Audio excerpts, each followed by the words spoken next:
Autre élément au cœur de ces dernières heures, des scènes de pillage ont eu lieu à Saint-Martin. La ministre des Outre-mer, Annie Girardin, a annoncé l'envoi de nouvelles forces de l'ordre sur place. Maryse Burgot. Une habitante de Saint-Martin filme et commente les pillages.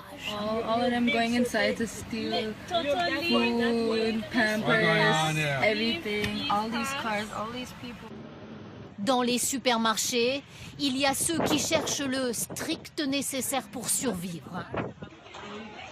Mais les rayons sont souvent vides. Partout, les habitants errent à l'affût de tout ce qui peut être emporté. Ici, des enfants s'enfuient avec des jouets. Un adulte embarque un frigo. D'autres entassent dans ce pick-up tout ce qu'ils peuvent prendre.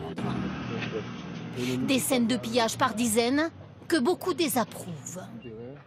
On a perdu nos trucs, oui, mais il faut pas prendre les trucs dans les magasins, c'est pas bien. Ça faut pas le coup, ça sert à rien.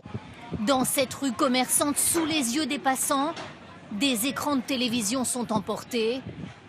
Certains habitants appellent ce soir à l'aide. Les gars sont armés, sortent de quartiers plus ou moins respectables et après avoir pillé les magasins, après avoir pillé les entrepôts, ils vont venir piller les particuliers. La ministre des Outre-mer a elle-même vu aujourd'hui des pillages à Saint-Martin. Elle promet l'arrivée de 400 gendarmes supplémentaires.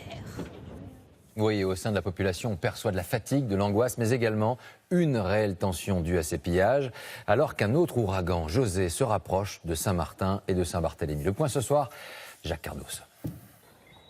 Oui, la sécurité est un problème majeur pour les autorités françaises ici. D'ailleurs, toutes les nuits, des gendarmes mobiles patrouillent dans les rues de Saint-Martin pour tenter de protéger la population face à ces pillages qui sont maintenant en monnaie courante.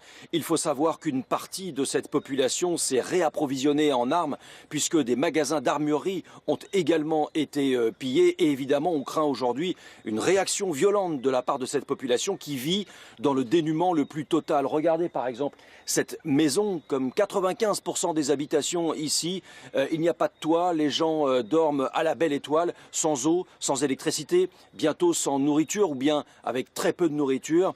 Et évidemment, tout cela pourrait provoquer des réactions violentes, d'autant qu'il y a la menace maintenant de l'arrivée de ce nouvel ouragan.